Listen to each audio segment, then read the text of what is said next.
Black History Month reflects on, celebrates, and honors the African American experience from the times of slavery through the present day. Everywhere you look, Black culture, talent, and expression have played an enormous role in shaping America's past and present. From the 1500s to the mid-1800s, Europeans shipped about 12 million black slaves from Africa to the Western Hemisphere. The first black African slaves in America arrived during the early 1600s. Abolitionists used their homes to help black slaves escape the South. This was called the Underground Railroad. Harriet Tubman, a runaway slave herself, helped about 300 blacks escape to freedom. President Abraham Lincoln issued the Emancipation Proclamation on January 1, 1863. This declared the slaves free in parts of the South. In 1865, the 13th Amendment to the U.S. Constitution abolished slavery.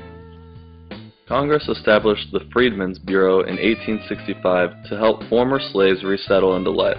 Despite its accomplishments, the Freedmen's Bureau did not solve the serious economic problems of black Americans.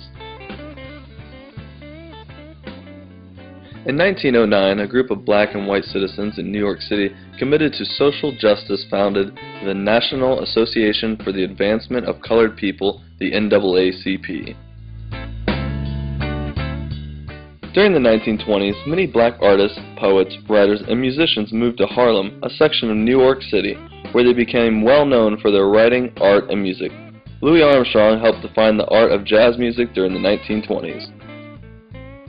In the 1950s, the Civil Rights Movement began.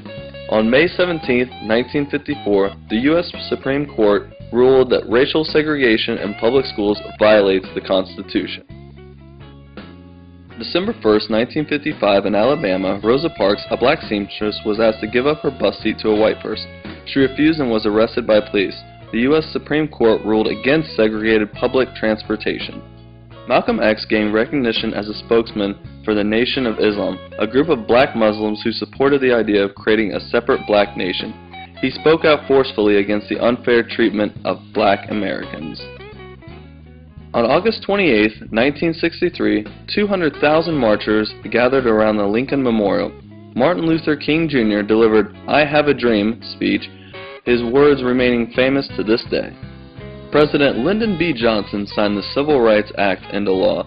The law guaranteed equal rights for black Americans in employment, voting, and the use of public facilities. In 1968, Martin Luther King Jr. was shot and killed in Memphis, Tennessee at the age of 39. A week of rioting in at least 125 cities across the nation followed King's death. In 1972, Congress passed affirmative action laws that helped expand job opportunities to black workers.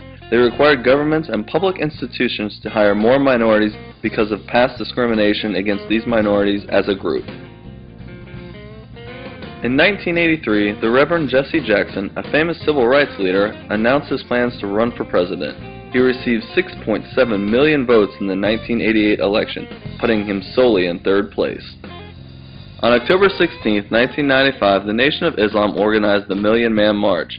The speakers urged black men to be leaders in their communities and to work together to improve life for all black Americans.